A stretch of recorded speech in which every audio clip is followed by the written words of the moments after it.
Hello everyone, I'm here today with Gemma Craven. Gemma needs no introduction in the US, but as this is a global column, and I am actually talking to Gemma at the Stern School of Business at New York University in New York. Thank you, Gemma, for being here. Thank you for having me. So Gemma is a very well-known person in not just the social but the digital world.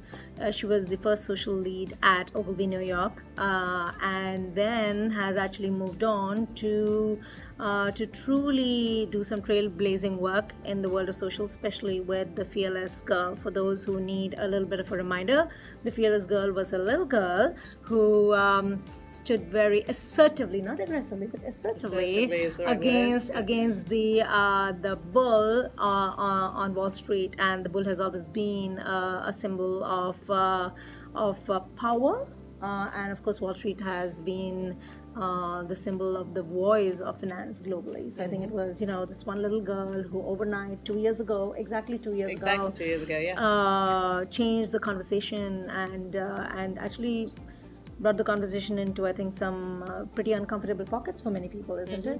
Yeah. So that's what I know about you, Gemma, but please, highlight some of the other stuff that you would like people to know. Sure. Well, I think I've always been passionate about people and storytelling, and my career has followed that from starting out in technology PR to when social media first sort of sprung up in 2007, which was a big year sort of tech-wise. It was the year the iPhone launched, it was the year Twitter launched, and so really with the advent of those platforms, the way in which we connected with people was sort of expanded, and that's when I got into the social space. But you didn't really study in this, right? You actually studied literature and French. Yes, yeah, I tried studying French, so I know how difficult it is. Yeah, I learned how to swear in it before I learned any other words. Use me both. It's very helpful. Yeah. But it really, in being in the public relations space, that's all about influence and sort of connecting with influentials to sort of create earn media, and that's really the way that social media certainly grew in terms of a professional capacity. So when we're thinking about the brand and how they could connect with audiences, so that's really how I got into that, and then that fed my obsession with of the human condition and understanding what makes people tick, and that's really one of where I've gone from. And I think going from beyond social to the rest of the consumer behavior, and then certainly retail is a space that I've spent sort of time in and really enjoy understanding things pulling through, such as social proof. How are consumers buying? What are the levers that you pull? What's that mobile experience? So that's really what I've been doing since. Which is all now part of customer experience anyway, right? Exactly. So now it's so funny because somebody asked me the other day, just a couple of weeks ago, so how do people get everyone to talk together? I said, it's like a dysfunctional family. Customer experience, the only way to do it is to call the person who's handling the store and call the person who's handling the website and call these people and have them around the table. And this guy looked at me and said, that explains why it's almost impossible to do, because these people have never spoken to each other. Right. So, but there is what's exciting. I think there's a breed of companies that have.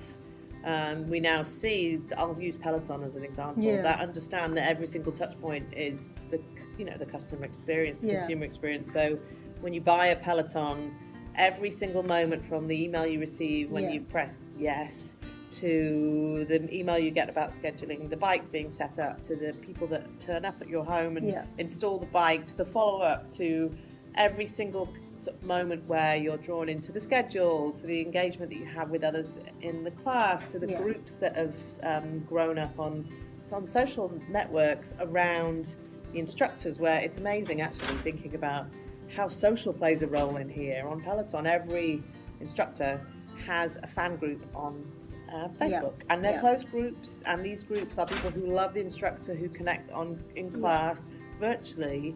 But that is a company to me that understands what the customer experience is, and it doesn't stop by department internally. They think about every moment of the customer journey. Not to mention that they're actually going in and out of those moments very quickly, so it's not even like it's a linear journey anymore. It's a disjointed, always on, multi-touch journey that is happening, and so it does need everyone to sit at the table and talk about it, right? you spoke a little bit about the Fearless Girl campaign, right? And I love, especially in advertising, I love it when someone comes and tells me, we want this to go viral. It's like, we want another hit, like the Tom Cruise one. Right. I think enough books can be written on the number of times a client comes up and says that, or the amount of people. Well, I am on the client servicing side. The number of times I have gone to my creative team and said, well, we need an award-winning idea. Both of them are as bad. I'd throw the book about virality at you when you asked for that. So the thing is, I wanted to speak about how this, how this little girl came to be 2 years ago. And as I was mentioning earlier, the one thing that I wanted to write about, and I might still do it this year, is how Women's Day is actually turning into almost like a pseudo Valentine's Day.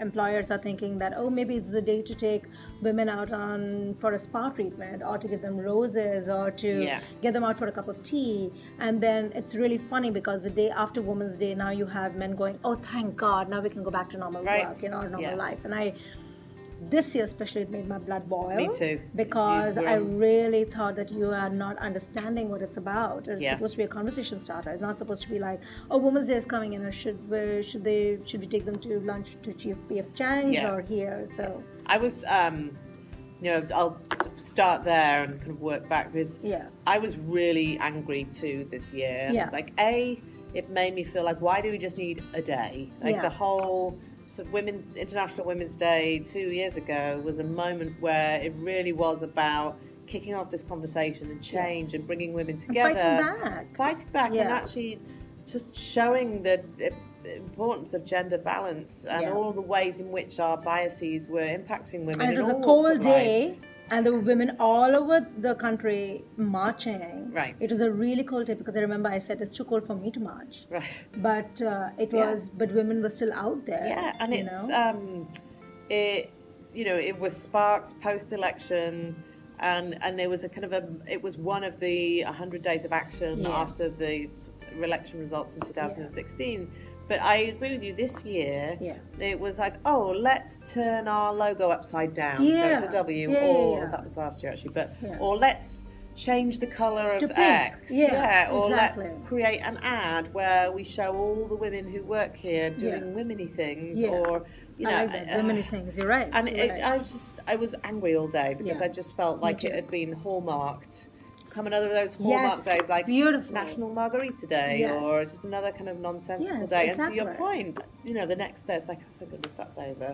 And I feel that this has become, it has jumped the shark. A joke, actually. Almost. You know what I mean? Like between Me Too and Women's Day, and I think it's just people are feeling there's just too much, and I think it's lost its focus. But 2 years ago, overnight, the day before, I still get goosebumps when I think about it. I really do. There was a little statue that came on Wall Street and changed the conversation forever. Like the passion with which, we were one of those people who made the special trip to New York for that special picture. So tell us a little bit more about that, and how was the client okay with today having an idea that is bigger than them? Yeah, it was born out of brief that was related to an act that the client had taken, which was to create a fund that celebrated women in business, because the data showed that actually businesses with women in leadership perform better. So, for that me, itself was revolutionary, though. Exactly, isn't it? And we felt that this was a really important moment. Because there's so much today about mission-led brands and purpose, and everyone needs.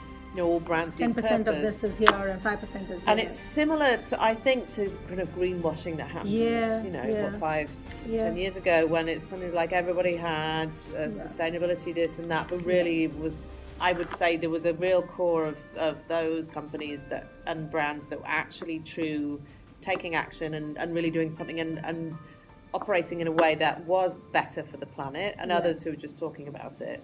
And it's the same with kind of mission-led businesses. Now, not every company can save the world, but to have a mission, you have to.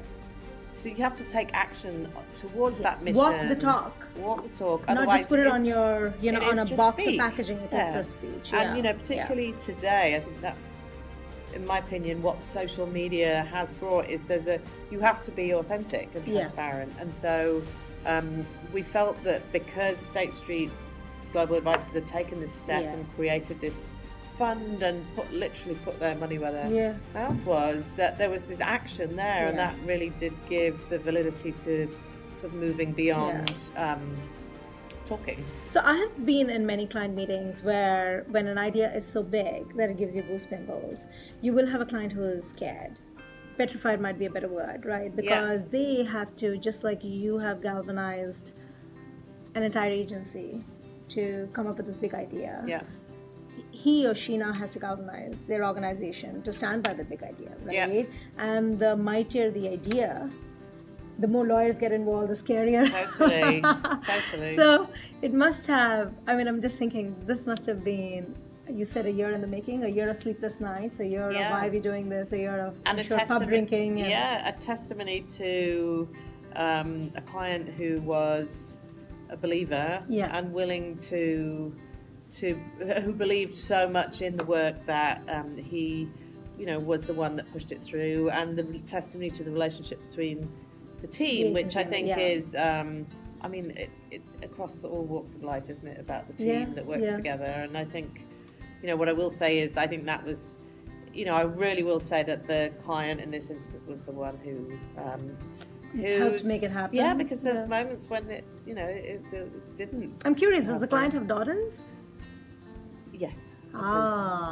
See, and also had kind of worked on the agency side too, so understood the dynamic, process, and also fully bought into the idea that this was a bigger moment than